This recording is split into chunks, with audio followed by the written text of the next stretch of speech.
Le Ghana indépendant a 67 ans. Les festivités officielles se tiennent dans la ville de Koforidua, située à l'est du Ghana. Invité d'honneur de cette célébration, Alassane Ouattara, président de la République de Côte d'Ivoire. À son arrivée sur les lieux, le chef de l'État reçoit les honneurs dus à son rang avant de s'installer à la loge officielle. Peu après, c'est au tour de son hôte, le président ghanéen Nana Akufo-Addo, de faire son entrée dans le stade de Koforidua, entrée marquée par un tour d'honneur. And if you just joined us, this is the 67th Independence Day Anniversary Parade.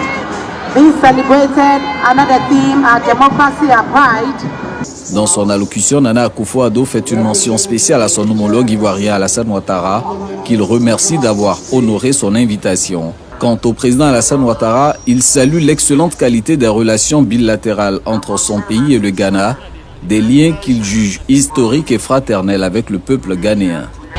I also want to thank Ghana for your contribution. Je voudrais aussi remercier le Ghana pour sa contribution à la réussite de l'organisation de la 34e édition de la Coupe d'Afrique des Nations de football qui s'est tenue du 13 janvier au 11 février dernier en Côte d'Ivoire. Hier, le match entre l'ASEC Mimosa et la Santé Kotoko a été une autre célébration fraternelle de l'amitié et de la solidarité entre la Côte d'Ivoire et le Ghana. Pour ce qui est du contenu de la cérémonie, elle a été marquée par un défilé des forces vives du pays.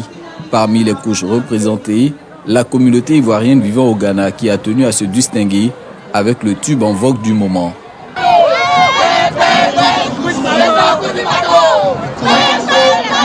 Autre temps fort de cette cérémonie, le défilé militaire qui aura révélé une esquisse de la puissance de feu des forces de défense et de sécurité ghanéennes.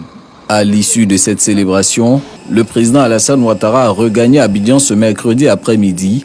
Il a été accueilli à sa descente d'avion par le vice-président de la République Tiemoko Meïlie Koné, le premier ministre Robert Begré Mambé, ainsi que des membres du gouvernement.